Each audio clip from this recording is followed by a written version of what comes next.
Good morning and welcome to the winter quarter commencement ceremonies of Baylor University School of Law. This morning we begin by noting that this is a day of celebration and it's a day of memory. And I call upon Kayla Dietrich, a member of the class chosen by her classmates, to begin our ceremonies with the invocation. Kayla.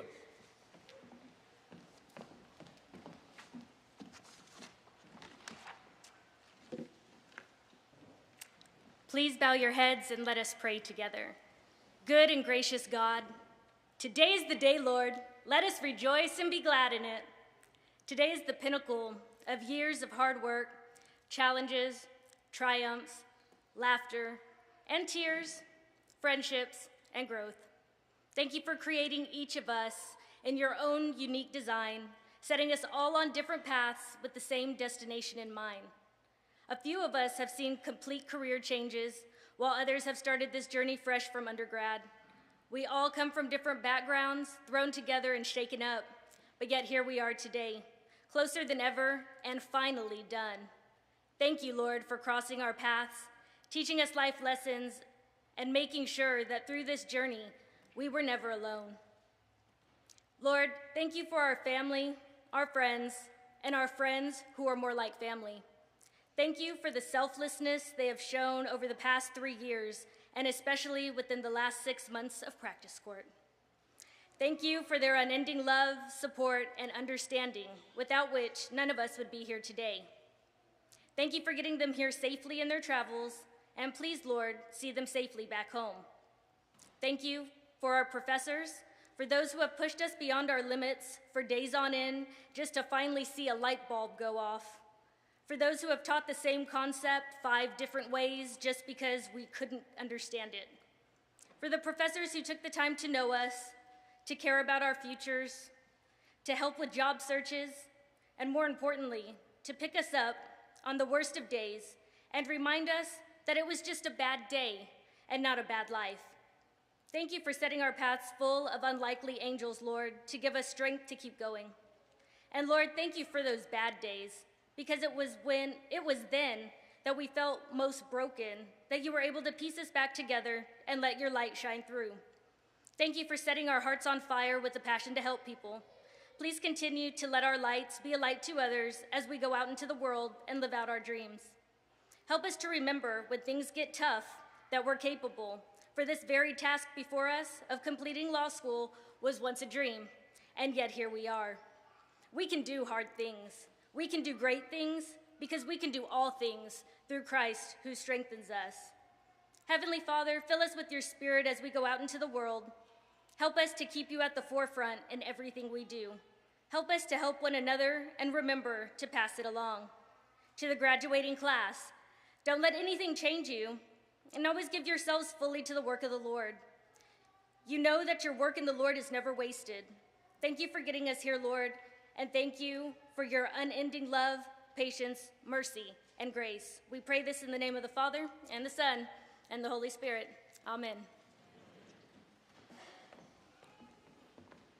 Class, please be seated. Kayla, did you mention bad days and tears, practice court? But indeed, we can do all things through Christ who strengthens each one of us. Good morning. Good morning, and again, welcome to the winter quarter commencement ceremonies of Baylor University School of Law, a school of which we are so proud, a school which we all dearly love, a school that for the class today has been very formative in their lives as they move forward from this day of commencement, which is both a finishing of your travel and your journey through our program at Baylor Law School, but it's also aptly called a commencement because it is the beginning of your life of service as a Baylor lawyer. And we know that we get joy from our profession as lawyers when we serve, and when we serve. You've heard that message from the very first day that you were at the law school in the orientation program. This morning, I look out on the sanctuary and I see all the family, friends, and loved ones. And of course, you see the program. I cannot help but, as always, note that every one of the graduates has taken time to note their thanks and gratitude for those who have helped them through, but specifically their thanks and gratitude for their family, their friends, and their loved ones. Class, today is a day that we're celebrating you. Today is a day that we're marking your journey, but you must remember you didn't get here by yourself. No one accomplishes great tasks, great undertakings by themselves. Ever since you were born, ever since you drew your first breath, and even before, you were taken care of by your parents. You have since then been loved. You have been surrounded with grace and mercy by your families, by your spouses, your partners, your loved ones, your aunts, your uncles, your grandparents, your nieces, your nephews, your children for some of you.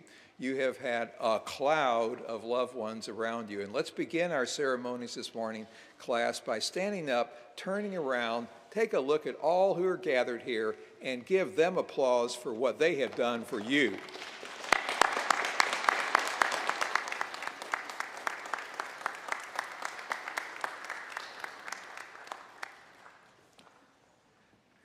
Thank you. Caleb mentioned tears, mentioned bad days, mentioned the practice court program. I'm sure you've all heard about it by text, email, or phone, perhaps mixed in with some tears. We have a remarkable program at Baylor Law School. Whether we have students who want to go into trial advocacy or business and transactional practice or prosecution or criminal defense, we have a pathway for all of those avocations that our students have. We work our students to the bone sometimes. Baylor Law School, many years ago, an adage developed that is seen on t-shirts around the law school and elsewhere. It's simply that Baylor Law School, where fun goes to die. And we're proud of that. Maybe a little perverse, but we're proud of it. And each of our graduates this morning, as they come across the stage, are a testimony, though, to what that type of culture involves and why we put so much pressure on our students. They will be serving others. They will be serving others who are so often facing consequences in their life that are difficult. Their business may be failing. They may be starting up a business. Their families may be disintegrating. They may be facing financial ruin. They may even be facing the loss of their liberties in our criminal justice system. They will be dealing and serving their clients who are at a point at which the client cannot serve themselves. They cannot get from where they are to where they need to be. And you, Baylor lawyers, you are going to be the bridge that makes it possible for them to reach the best end that can be achieved ethically. This morning, I want to remind you again of what you heard at orientation. Remember, we talked about your purpose in life, and I love always, you know, you've heard it, to talk about the vertical and the horizontal dimensions of life. We're here for a reason. Think about why you're here. Keep it close to your heart and in your mind, day by day by day. We're here in this beautiful gift of life because we are to serve the vertical, to glorify God, and we are to serve God's kingdom, the horizontal. The vertical, the horizontal dimensions of life. Keep them close to your heart at all times.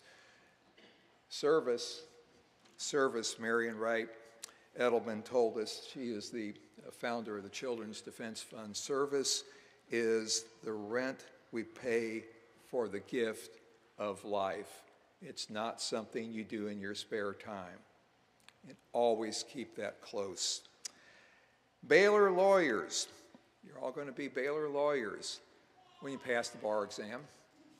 And you all will. 10 law schools in Texas. Our perennial success on the bar exam continues. The most recent bar exam, the July exam, results came back a couple months ago. We were number one above the other 9 law schools, not only by a little bit, but by a whole lot. And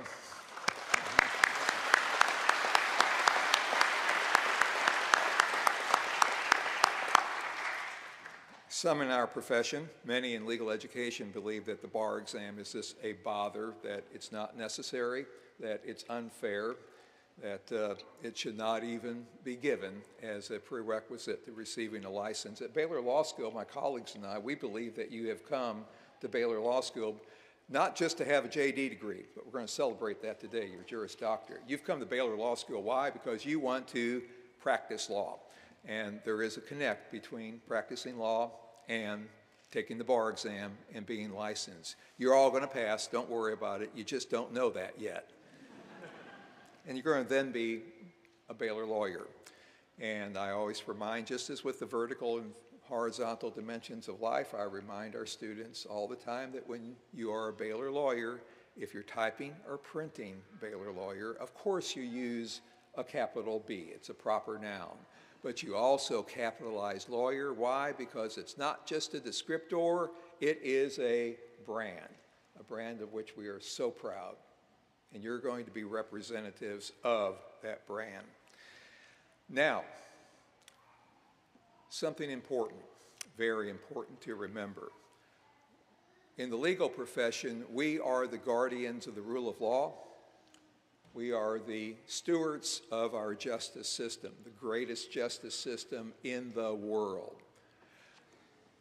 Oftentimes, our culture and in our nation and our society, we fail even as lawyers, to draw a connect, a symbiosis, if you will, between the legal profession and our armed forces. Some may say, what do they have to do with each other? In the legal profession, we are able to be the guardians of the rule of law. We are able to be the stewards of our justice system because of the freedoms that we have that are guarded by our armed forces across this nation and around the globe. And with that in mind, I want every member gathered here this morning, class and family and loved ones, if you are active, retired, or reserve in the armed forces, any branch, please rise to receive our appreciation.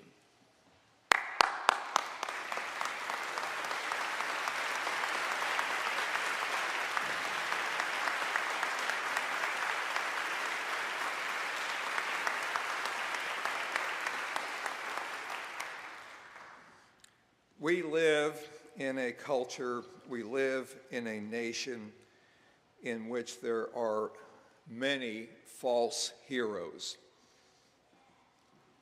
Super Bowl's coming up. Those men on the field are not heroes. I'm not dissing football, we all love it. They're not the heroes in our nation. You turn on the TV, on Entertainment Tonight, I think it's called, and it all focuses on Hollywood. We all enjoy going to the movies, the theater, and the like. Those actors are not heroes. The real heroes are those who just stood. Those are genuine heroes, and we need to keep that in mind in our culture.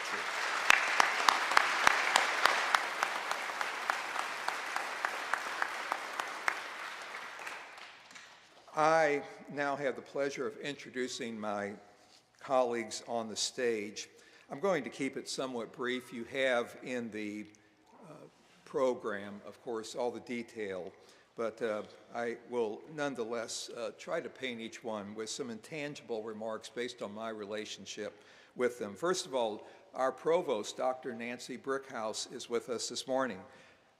Provost Brickhouse is the Chief Academic Officer of Baylor University. She oversees the 12 colleges and also various institutes and centers, as well as our library system. In the Baylor Strategic Plan Illuminate, she has brought the university during her tenure to a new level of profile. Specifically, the Carnegie Commission on Higher Education has recently designated Baylor University in its highest ranking as an R1 university. Provost Brickhouse has seen remarkable growth in research funding, in our graduate and professional programs and revenue. She is a leader. She is a leader. She is a change agent. And Provost Brickhouse, Nancy, she is my boss. I appreciate you for all you have done for Baylor University and will continue, of course, to do going forward. And also thank you for your support of Baylor Law School and what we do as we prepare our students to serve in our culture and in our nation. Thank you so much for all that you do for us.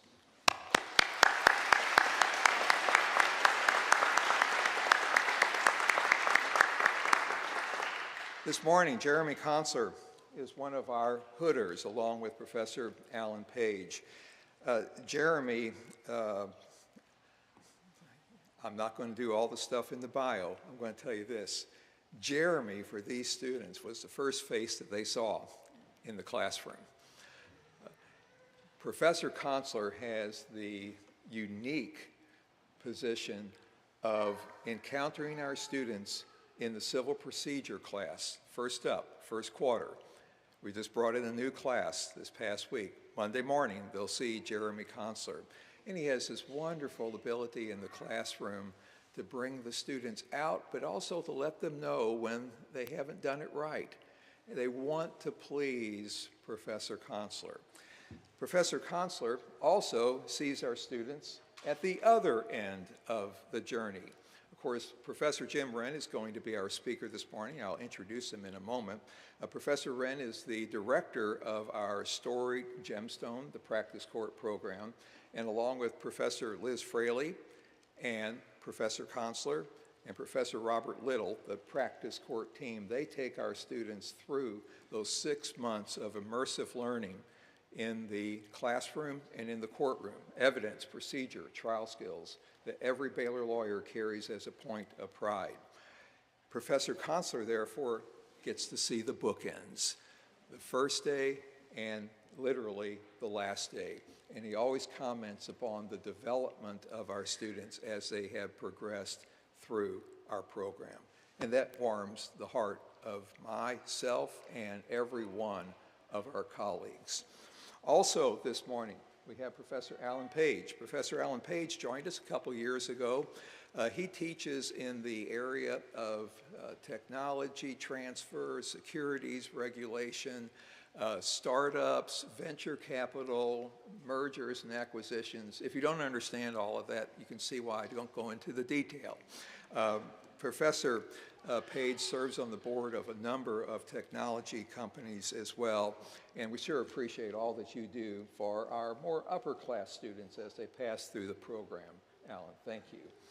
Then I want to introduce my colleagues in the administrative suite at the law school. First of all, Dean Patricia Wilson, please raise your hand, and Dean Angela Cruz-Turner. Dean Wilson is our associate dean. Dean Cruz-Turner is our senior assistant dean. We're kind of a trifecta in the suite.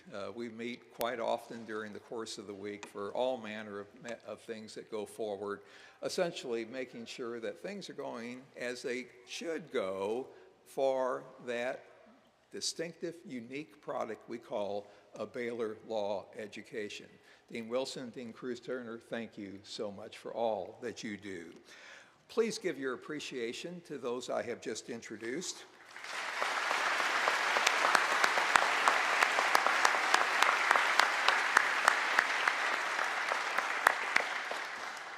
I will introduce my colleague, Professor Jim Wren, who I mentioned a moment ago is the director of our Practice Court program, in just a moment. But before we get to that aspect of the program, I'm going to call Christine Barfield to the lectern. Christine is the highest ranking student in the class, and that's really...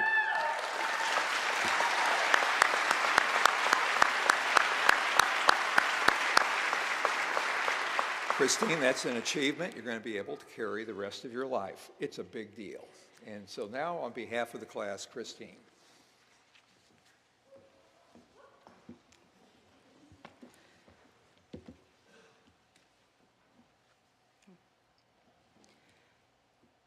First of all, I would like to recognize our loved ones.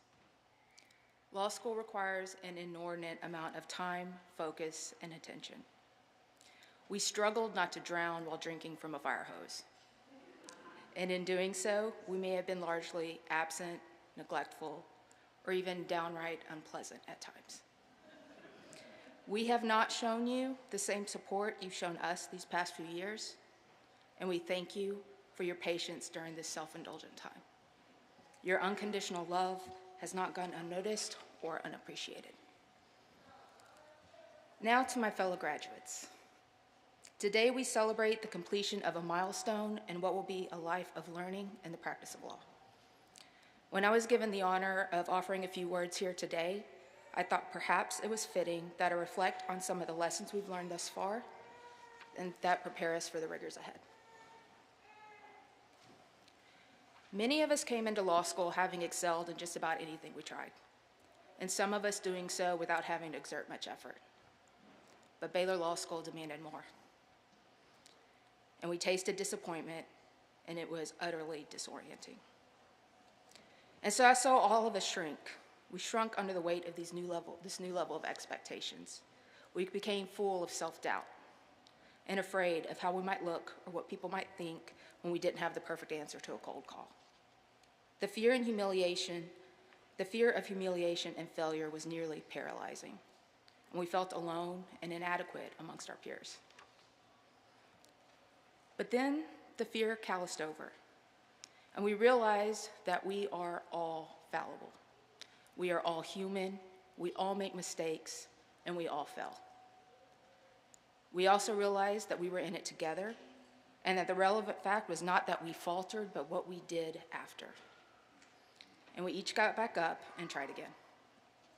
Somewhere along the way, we learned to aim for progress instead of perfection, and we learned that every time we failed, we ended up a few steps further along than where we began. We learned from our mistakes, and the struggle made us stronger.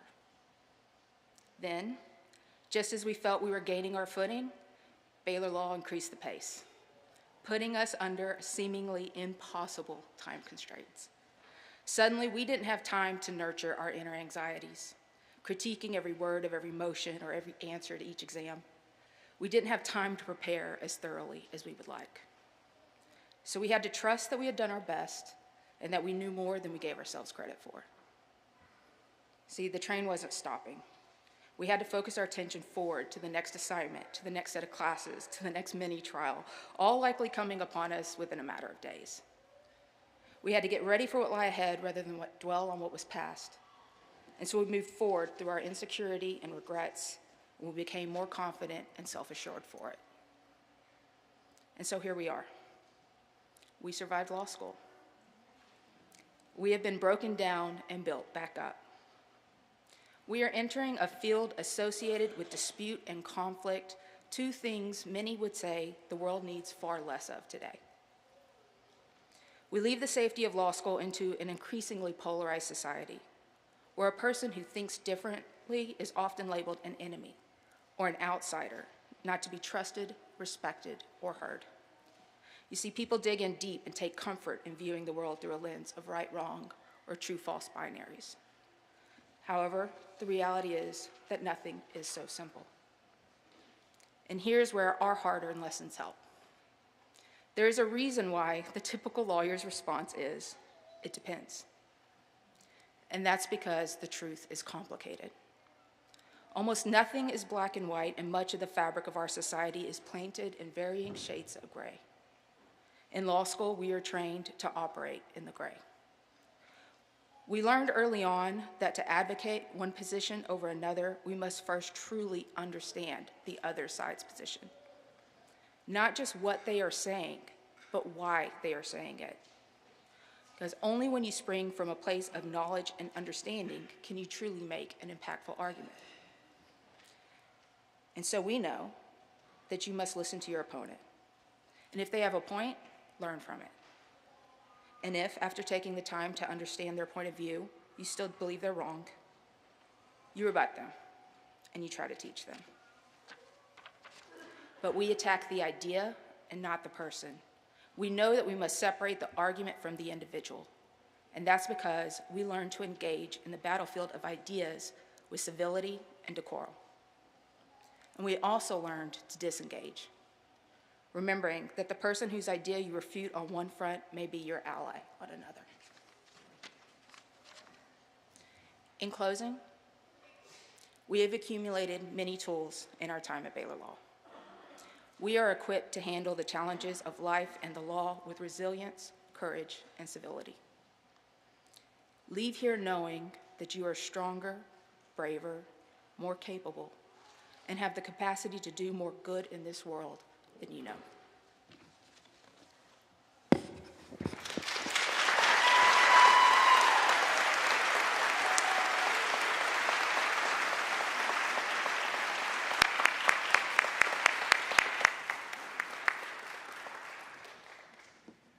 Thank you, Christine. Christine, I, of course, noted that most of your comments focused upon some folks that we have here, my faculty and staff colleagues and the instructors for you and the entire class as they have passed through Baylor Law.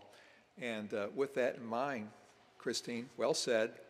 And I would now like all of my faculty and staff colleagues stand please to receive our appreciation for what they do day in and day out in our classrooms, in our courtrooms, and all over the Law Center as they guide and counsel our students to this point of celebration.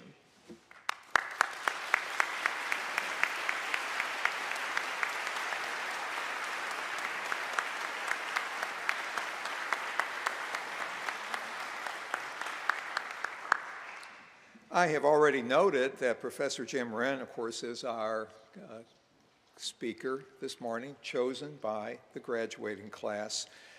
Professor Wren, as noted, is the director of our practice court program. Professor Wren, graduated from Baylor Law School with high honors. He went on to the UK to get another degree there at the University of Kent. And for many years, going all the way back into the 80s and 90s, he served as an adjunct for our school and our program. In 2006, he joined the faculty full-time, and since that time, he has been in the practice court program. As I note, this is the program that I've always said if two Baylor lawyers who don't know one another meet one another, and they're talking about their experience at Baylor, inevitably the question will come up, who was the director of the practice court program when you went through school? Well, for these students, the answer to that question is going to be Professor Jim Wren. Professor Wren, of course, leads the practice court program. Hey, audience, have you ever heard of the practice court program? Yeah, of course you have. He leads it along with three others of my colleagues, and it is a program, 6 months immersive, literally from morning to night, and it teaches these students not only about evidence, about rules of procedure, and about specific trial skills. It sets a bar. It sets a bar that they have to get over. Many of our students come to the law school fully already having gotten over significant bars in life, but we want all of them to, in the walls of the Humphrey Law Center, to experience that joy that eventually comes from getting over a bar that maybe you thought was too high to begin with. It also, of course, is a program that teaches our students the art and the science of advocacy, which is at the center of what we do as lawyers. Professor Wren has been designated as a super lawyer since the mind of man knoweth not to the contrary. He has all manner of accolades from the practicing profession. He is a scholar. He has published 2 books on causes of action and specific aspects of evidence and trial procedure. He's board certified by every organization that certifies lawyers in a given area of practice.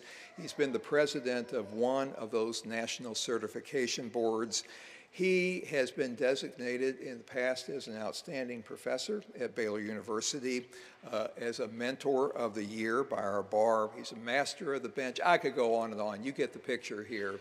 Jim Wren is a lawyer of accomplishment. Jim Wren is a true quality person of faith.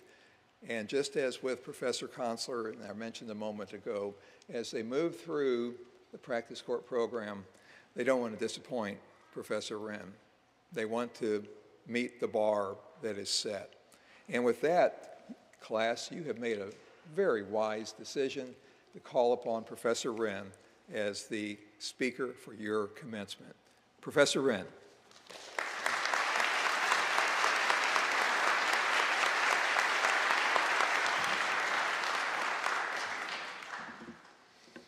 Good morning. As I reflect on the remarks that have come before me, the prayer from Ms. Dietrich, the comments by Ms. Barfield, the earlier remarks about heroes by Dean Tobin, I think what a remarkable time this is. And I'm speaking specifically of this moment right here. As you, our Baylor lawyers, have come through the gauntlet, through the ordeal, to step into the opportunity to love, to lead, to guide, to rescue. It is, in my view, about heroes in the making.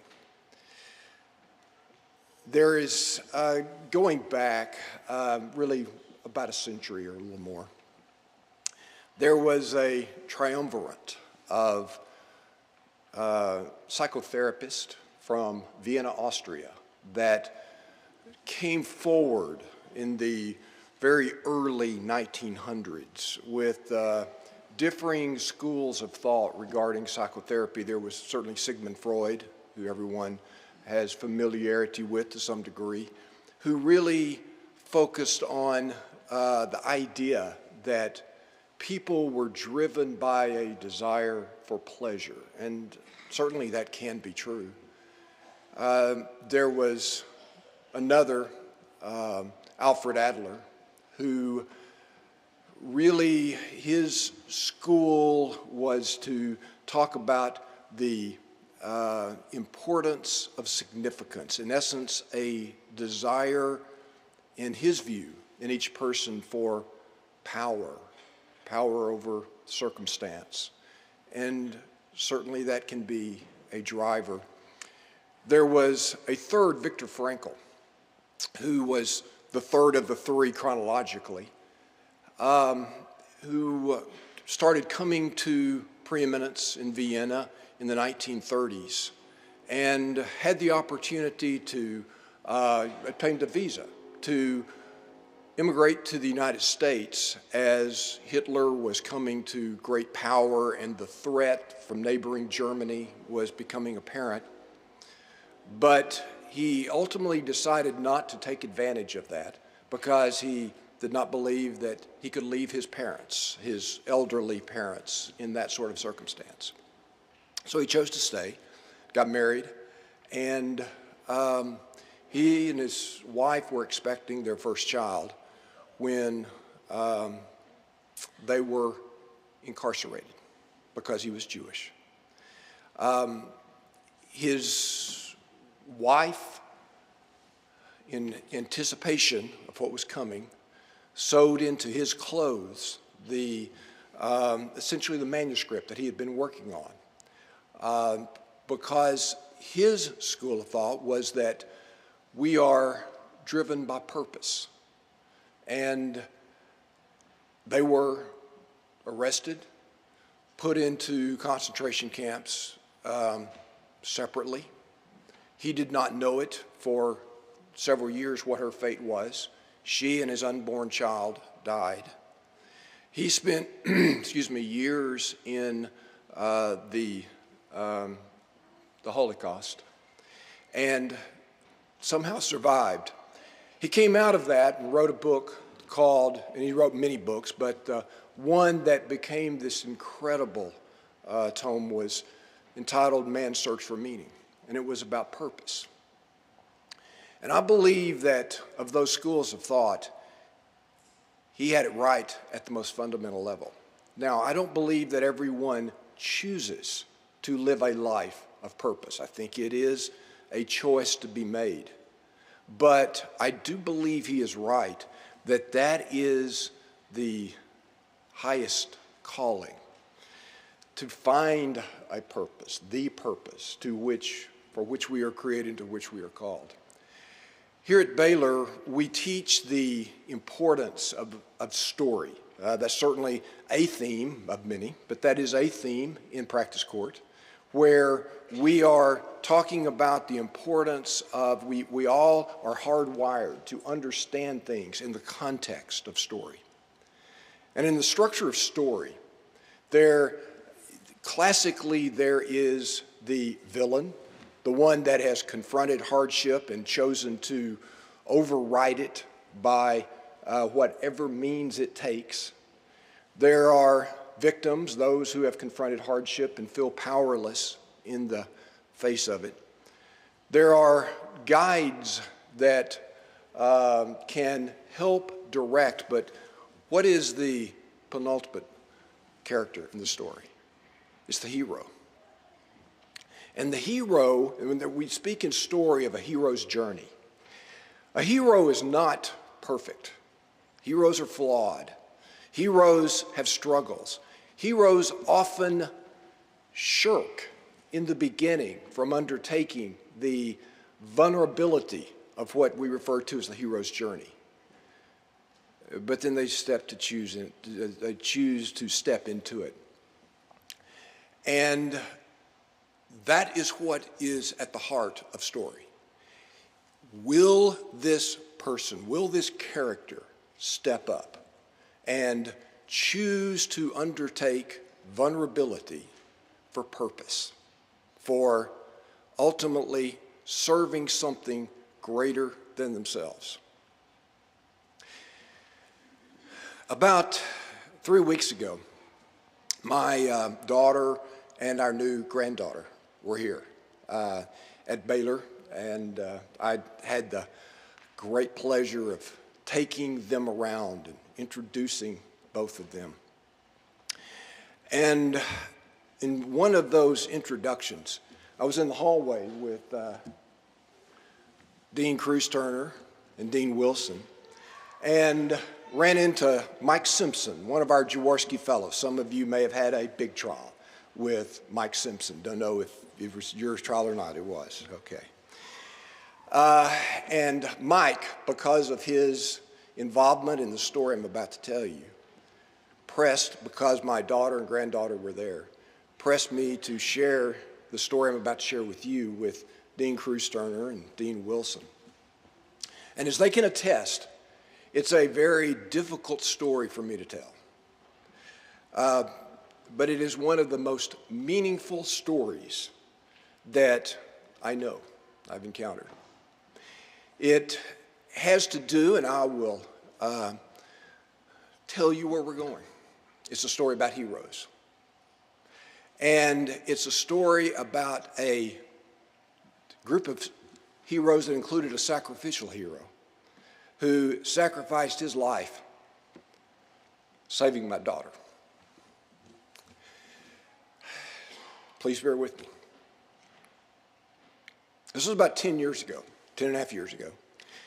And I knew that day that my daughter, who was part of a climbing team led by a Waco attorney who highly experienced mountain climber, has summited the highest peak of every continent in the world, including multiple times Everest, has led expeditions to the North Pole and to the South Pole. And on this occasion, he was leading a climbing team that included my daughter on Mount Rainier. And I knew that day that they were scheduled, this was not their first climb. It was the first one on Rainier, but not their first climb.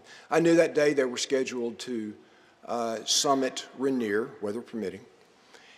That day I happened to be traveling with Professor Jerry Powell and with my two sons and with Mike Simpson to his ranch in Montana to fly fish. That day, as the story came together, as I learned the story, that team got some sleep at base camp, which is midway up Rainier. Rainier is in Washington and is a glacier-covered 14,000 plus peak. They'd gotten some sleep and started then from base camp at approximately midnight, so that with the idea that they could summit by dawn and then make it back down because weather often changes in the late afternoon. They made the climb, they summited on schedule, and they were in the process of their descent when there was a slip. My daughter believes she was the one that slipped. Immediately, the word goes out from all of them, axe. In other words, get your ice axe down. They were all roped together, but they had just lifted their picks. And despite every attempt to arrest their fall, they were unable to. And all four of them, roped together, start the plummet down the mountain. They plummeted 200 to 300 feet when, against all odds, their plummet was arrested by one of the four plummeting into a crevasse that acted as an anchor for the rest of them. But in the process, they were all knocked out, and 3 out of 4 of them had multiple broken bones, so that there was no way that they could in any way continue the descent. They couldn't walk. There was a 5th team member who was watching them from the base camp through binoculars, watching every step, saw the fall, immediately notified mountain rangers that her team had fallen and they were not moving. The rangers start the ascent. She then calls the wife of the leader of the team, who picked up the phone and called my wife. And her first words were, and of course my wife knew that who she was and knew that the climb was scheduled for this day. And her first words were, "Is somebody there with you?"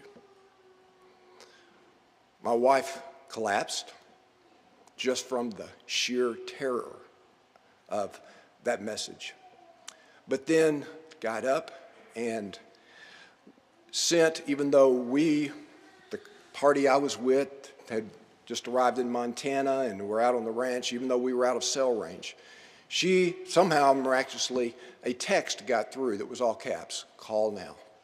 And we knew that was not the norm. So we immediately rushed back to the ranch house. I get on the phone. I find out what she's been told, that there has been a fall, that the team is not moving, but hopefully they are still alive. And that's all we know. And that rangers a rescue team is on the way. So we jump on the phones.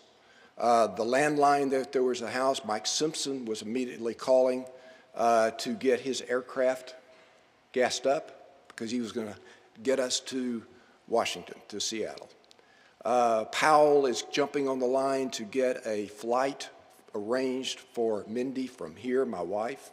I'm on the phone with her brother saying, "I need you to drive her," because I didn't trust her to be driving at that point in time, not knowing whether our daughter was alive or dead. Back there on that mountainside, it took several hours for that ranger team to make the ascent. It was not far below the summit.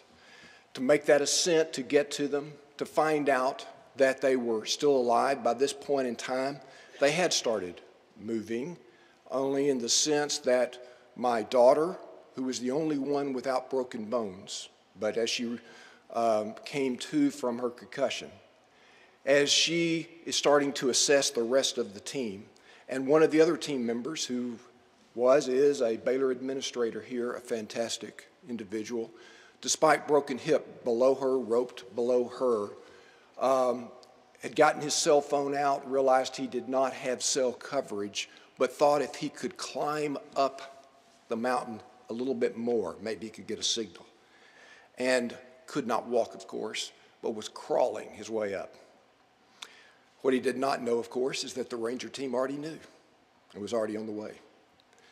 They recognize that it was a difficult circumstance when they got there and were able to assess, the team was able to assess the condition of the climbing team. They recognized there was no way that all of these team members could walk. There was no way they could make the descent on their own, and weather was coming in.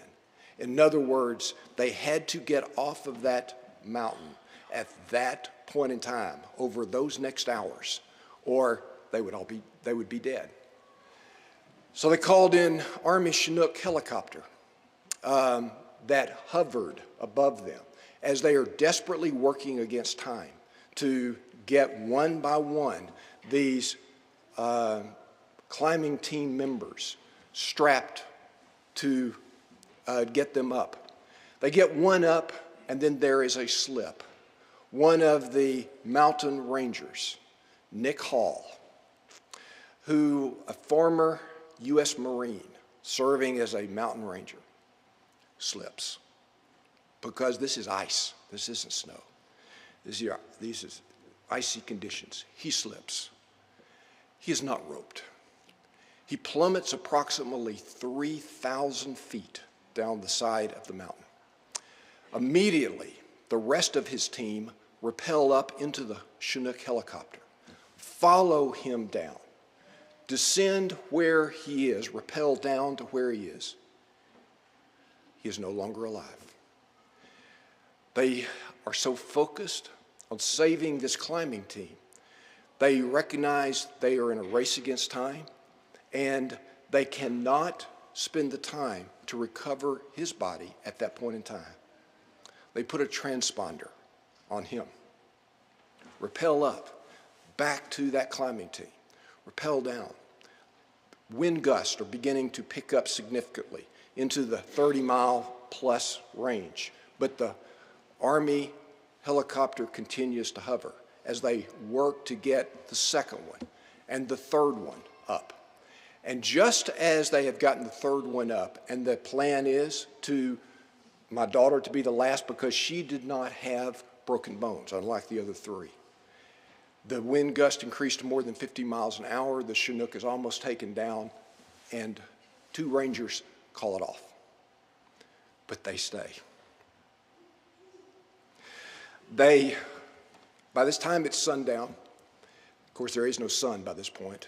And they immediately construct a flat, despite a 30-degree incline, 30-plus degree incline, they axe out just enough of a flat platform to put up a quickly erected mountain tent. And these two Rangers pull my daughter into that tent along with them, because by this point in time, she has been, it's been almost, not quite, it's been about 21 hours since she started the ascent. She's been on ice since that time, literally. She is suffering from hypothermia. They pull her into that between them, not to get any sleep. My daughter says there was hardly any sleep, but what they were doing was to work to get her body temperature elevated enough, because they knew they were going to have to descend with her. The weather was not going to permit any more helicopter attempts. They give her what bars they have for nourishment. They try to get her somewhat rehydrated with what liquid they have, although that's very limited. And then at 4 a.m., they rope her between them, and they start the descent. They were in whiteout conditions. A blizzard had kicked in, and she cannot see them in front or behind, but she knows where the ropes are. And they start the descent. After about 2 hours of descent in the darkness, in the blizzard, they come to where two crevasses, these are cracks in the glacier, meet, come together. In other words, it's a cliff. There is no way forward. So they have her kneel there in the ice and the snow covering with two ice axes while they are radioing. There's another team working to ascend, to get to them, to help reinforce the situation and lead them out. But they spend about 30 minutes there with her kneeling in that snow and ice after these hours and hours of hypothermia and concussion and exhaustion. And finally, after about 30 minutes, they've made contact with the team and figured out they're going to have to go back up and start another descent on a different path. And they tell her that. And her response is, and she says, I absolutely knew this was true. She said, I can't. I'm done. You're just going to have to leave me here. And she said, I knew it. I knew what that meant. I was done. They said to her, the leader of the two, said, we will not leave you here. We cannot carry you. And we don't want to die here. So, let me tell you, you think you're done, but you're not. You've got this. You've got it within you. Dig, find it. You can do this.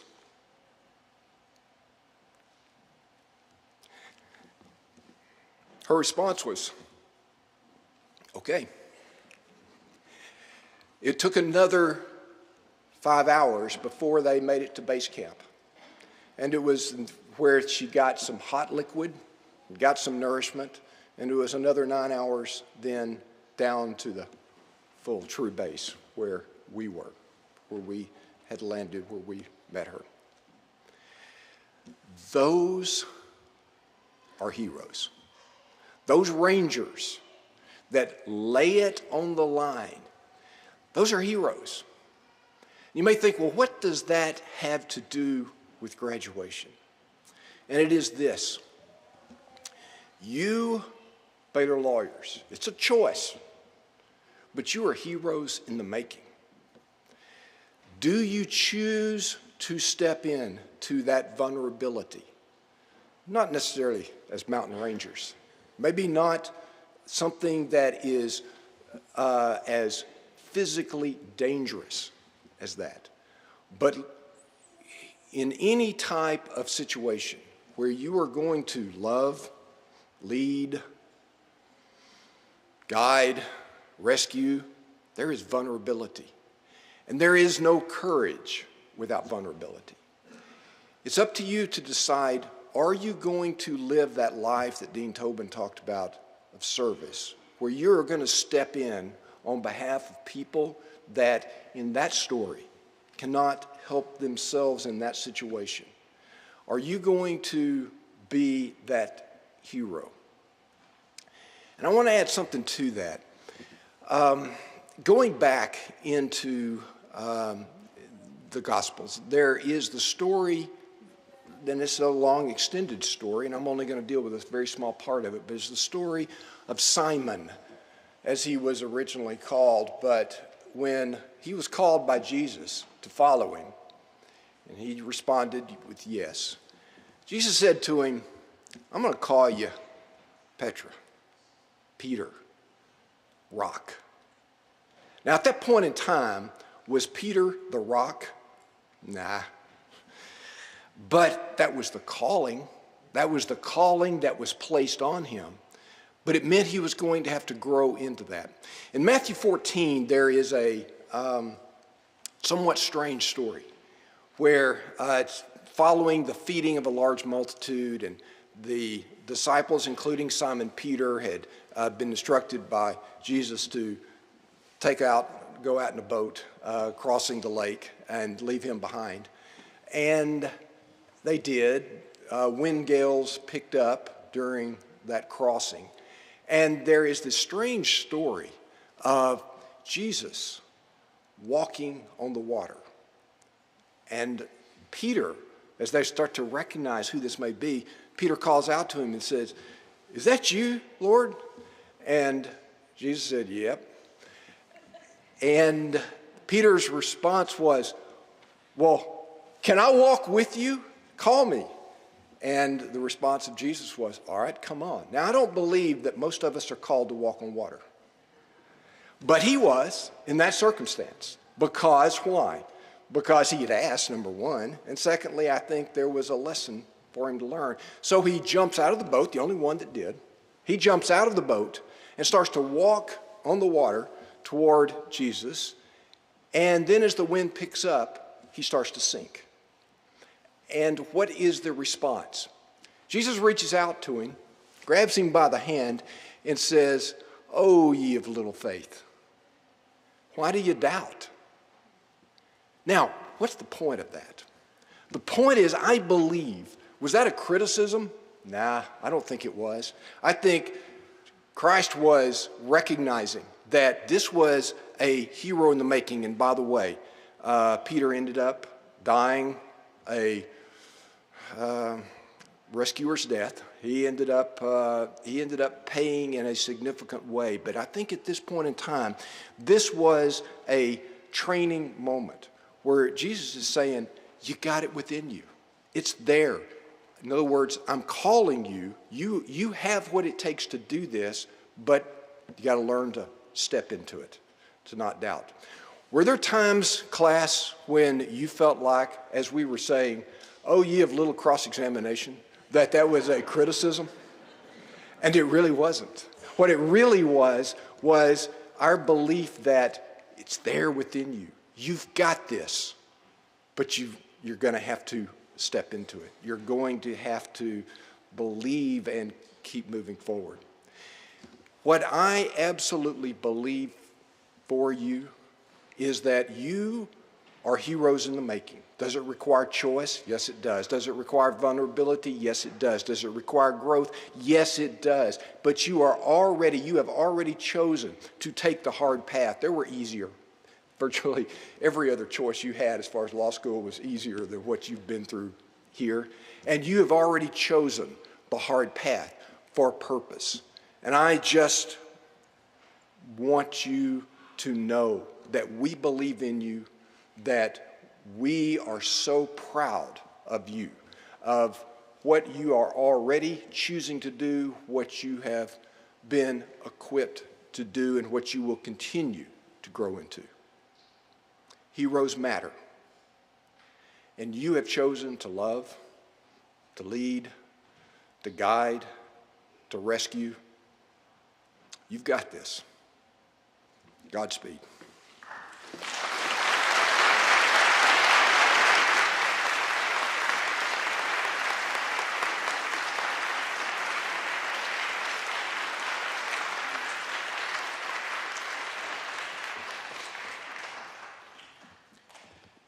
Thank you, Professor Wren. Thank you, Jim.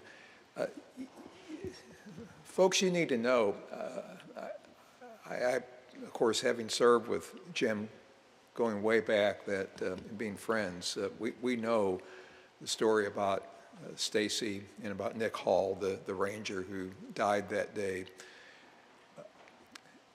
Jim and Mindy have never shared that publicly, only amongst friends. And Jim, I want to thank you for giving us an insight into an experience. It's not a story, it's an experience that your family and many others underwent, involving heroism and involving death of someone who died, gave the sacrifice of life for another. So thank you, Jim. Thank you. We learned about real heroes. You have it in you. You have it in you. In our culture, forget all the false heroes. Remind yourself, this is a false hero, and then turn the other way. Enjoy the football, enjoy the movie, but they're not heroes.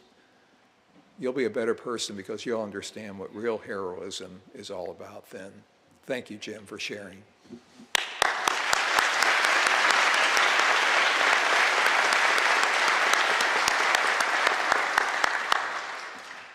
I now call upon Provost Brickhouse for her remarks to the class. Dr. Brickhouse. Thank you, Dean Tobin. It is truly an honor to be with you here this morning. Those graduates sitting in front of us today have navigated the complexities of a global pandemic while continuing to work toward a law degree. So you've faced hardships and difficulties I don't think you imagined when you started the program, but you persevered. In accordance with the law school, okay, so first of all, I have to say, only an administrator would get excited about a mission statement. But I actually love the mission statement of the law school. I find it very meaningful. That is that we are sending you out to the nation to assume leadership positions in a profession charged with the responsibility for maintaining and improving our nation's system of justice. And what I love about this statement is that it's not about simply fitting in. It's not about maintaining the status quo.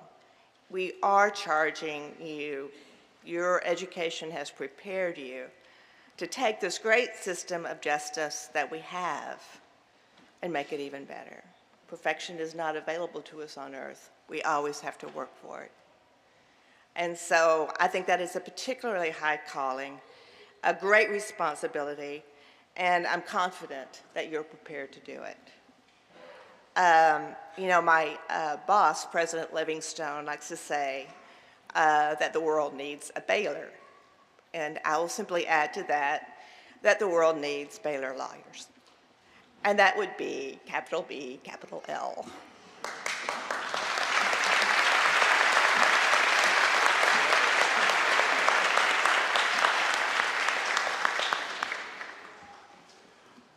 The time, I love that, Provost. The time has now arrived for the conferral of the degree of Juris Doctor upon each of our candidates and the hooding of each of our candidates. Provost Brickhouse, if you will join me so I might present the class to you. Dr. Brickhouse, Provost, each of the degree candidates before you have completed the requirements for the degree of Juris Doctor as prescribed by the faculty of Baylor University School of Law, acting through the authority of the Board of Regents of Baylor University. Accordingly, it is my delight and my honor to present them to you for the conferral of the degree of Juris Doctor. Each of you have completed the requirements for the degree of Juris Doctor as set forth by the Baylor University School of Law. Upon my certification and the certification of the Faculty of Law, and on behalf of the Baylor University Board of Regents, it is my pleasure to confer upon you the degree of Juris Doctor. Congratulations.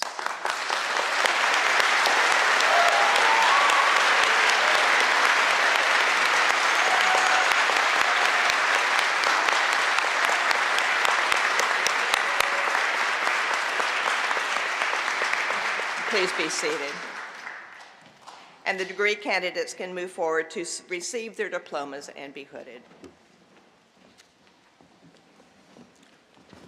Friends, we have a long tradition at Baylor Law School, and we are expecting you to abide by it. We are in a beautiful sanctuary, but here is our tradition. When the name of your graduate is called, we want you to make as much noise as you possibly can. Now, if you feel any reticence because we're in this beautiful sanctuary, forget it, because we measure the depth of the love that you have for your graduate by the decibels that you can produce.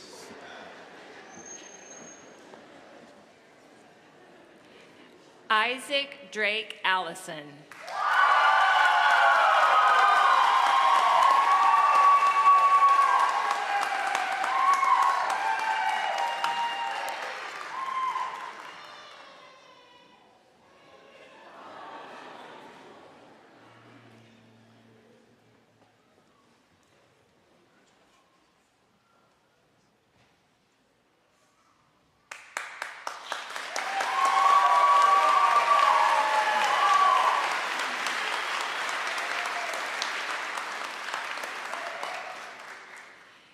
Jean Marie Anderson.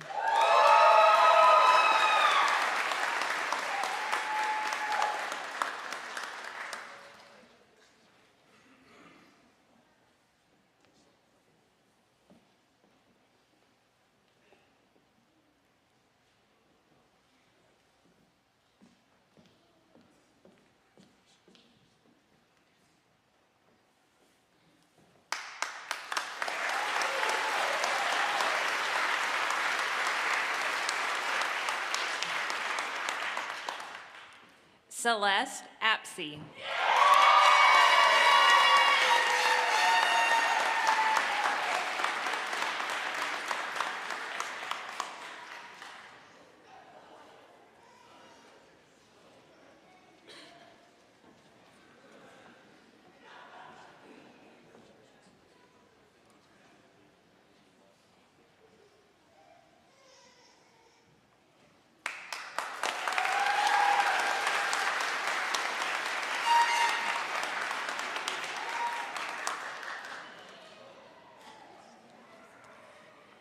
Jonathan Rooney Ash.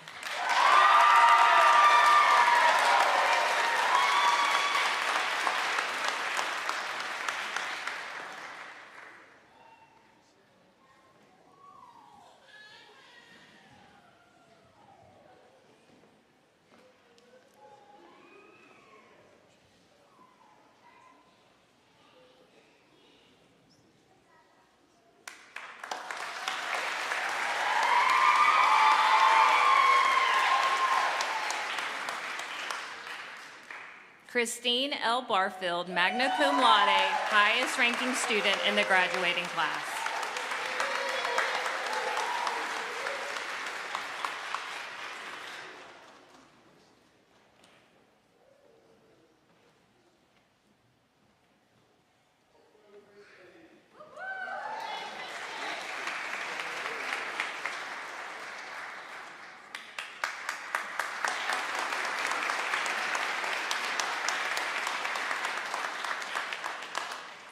Austin Cooper Barling.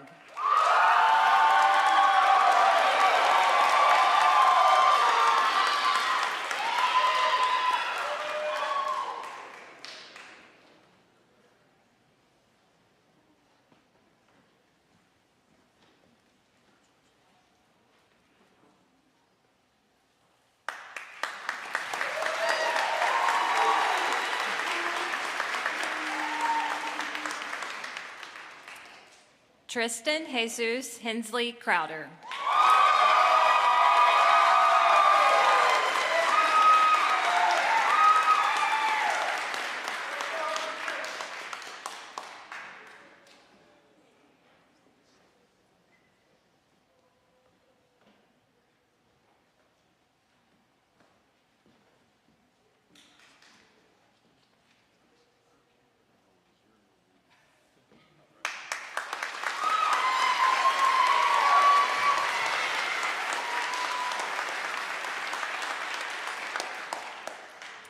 Alexa De La Vega.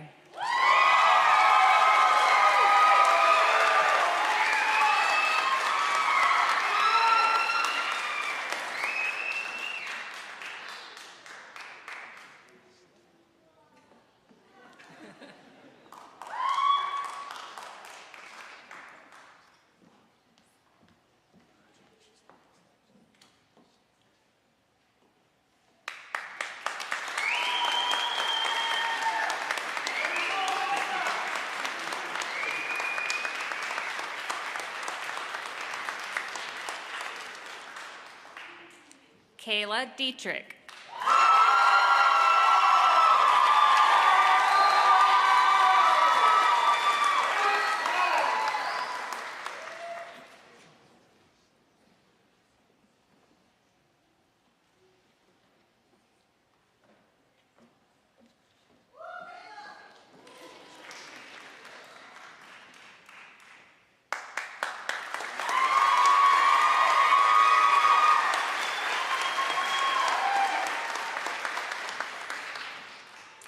Ichin Amina Ding.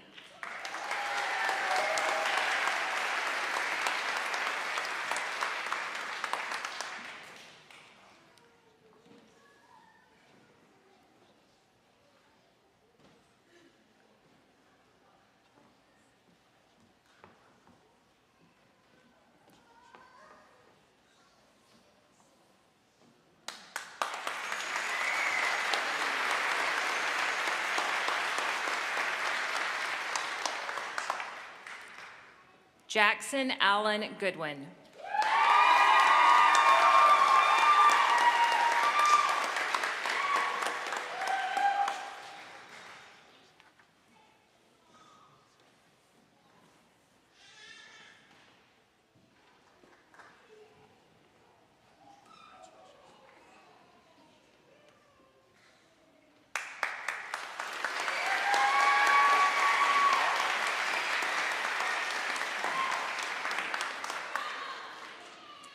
Christopher Joshua Grant.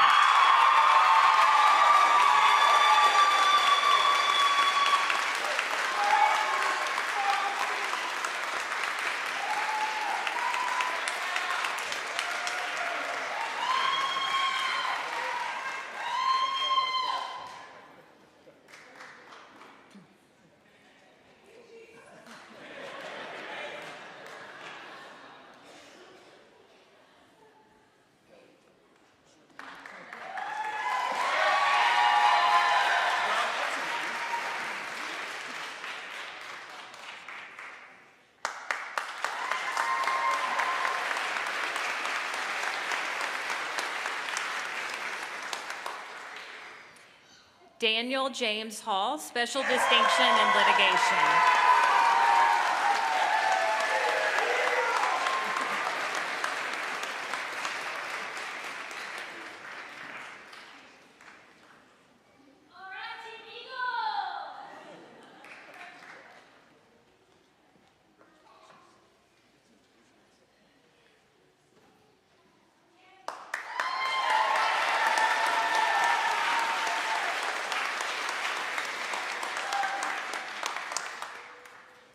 Reese Daniel Leonard, cum laude.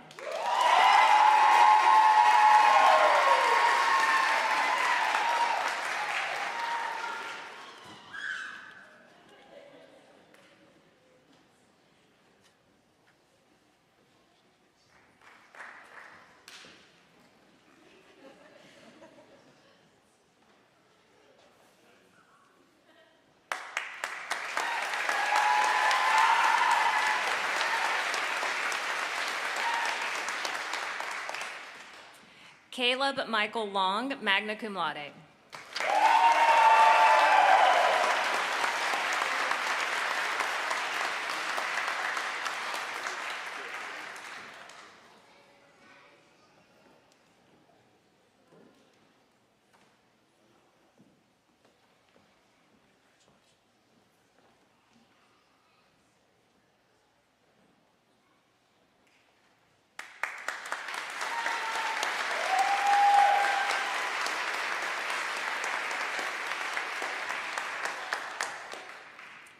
Christopher Ryan Lopez.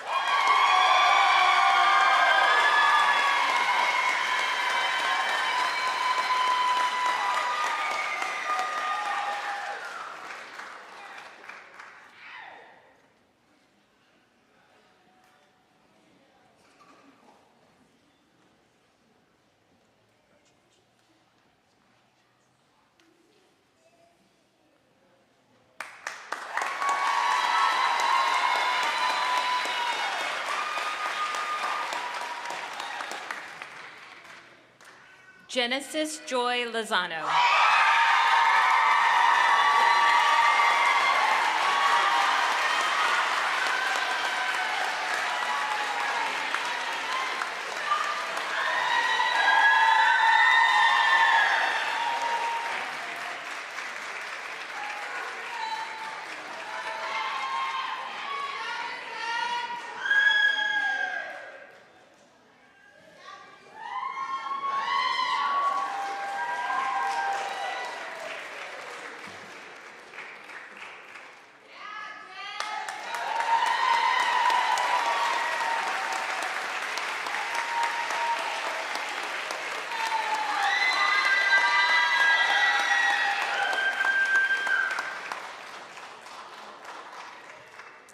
Wesley Walker McCutcheon.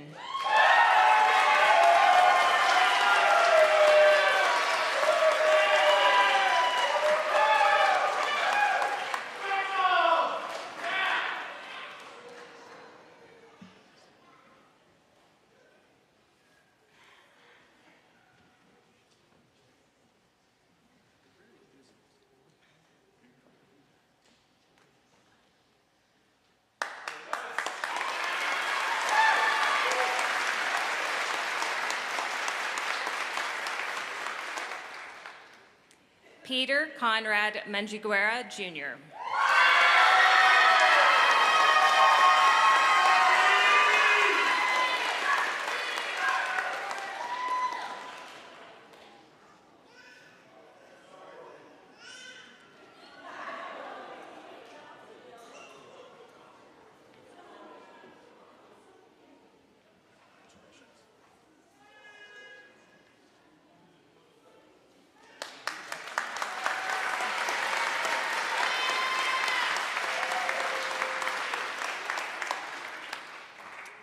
Brock Baron Newer, cum laude.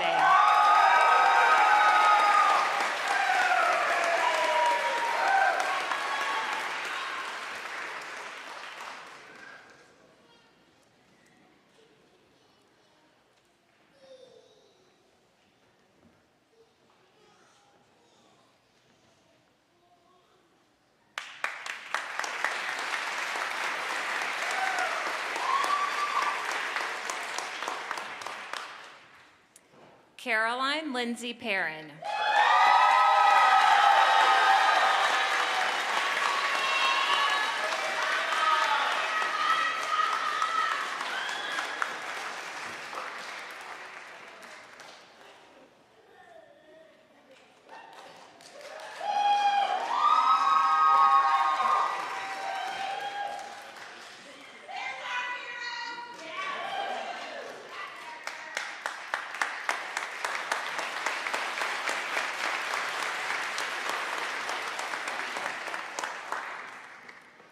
Ethan Scroggins.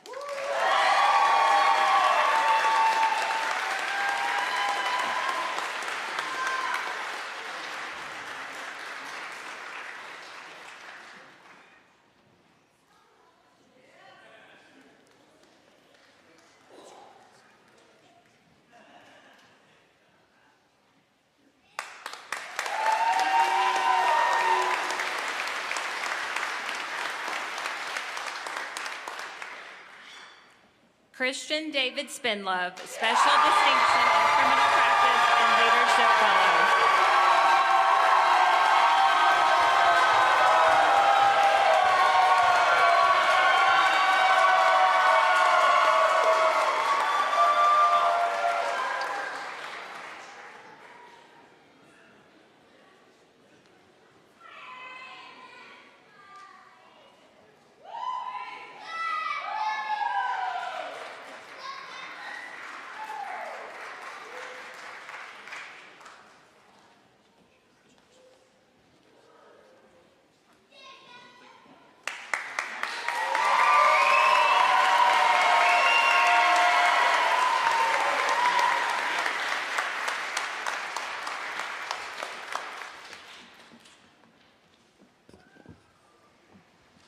Hey, family and friends, on that love thing, you did real good.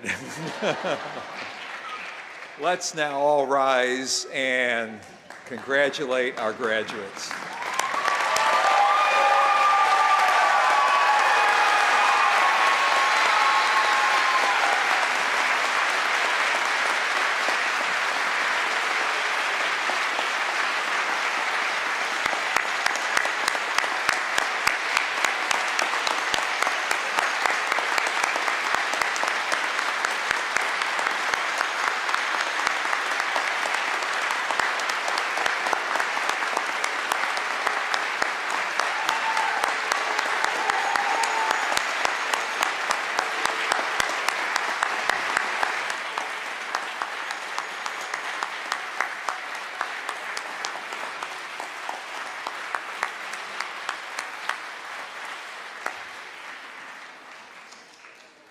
Please be seated.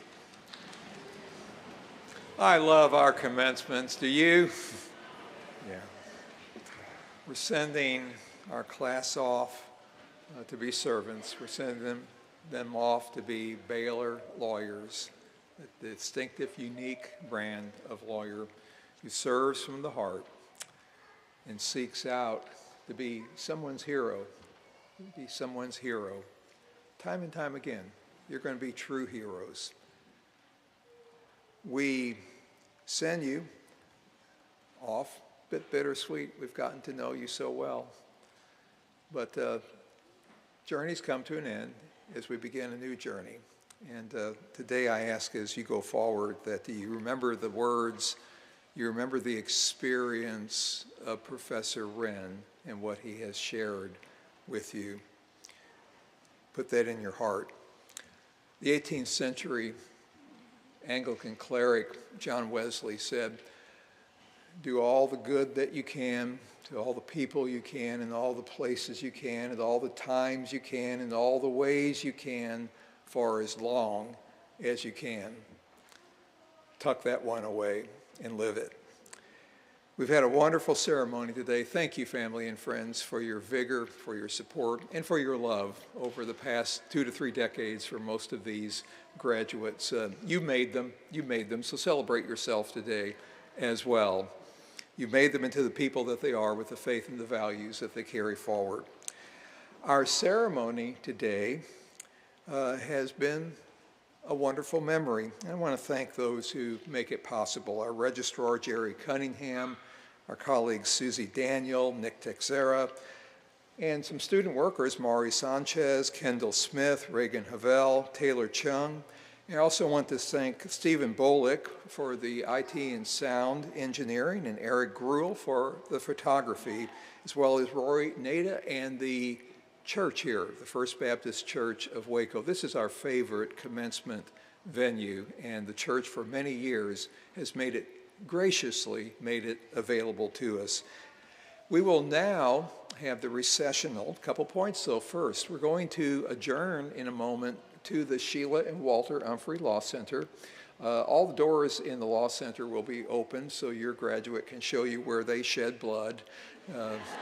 They can show you the stains on the carpet and so forth. The reception is sponsored by the Baylor Law Alumni Association, of which you are all now members. But immediately with the recessional here, we are going to recess the class and the stage party out to the narthex. Please remain seated because we're going to come right back in for the class picture right up here on the stage. Please let our professional photographer have some space as we take the class picture. As soon as he gives you the signal that he's done, then get your cameras and iPhones out and you can take your own photos. With that, we have a memory and we have a celebration, and we are adjourned.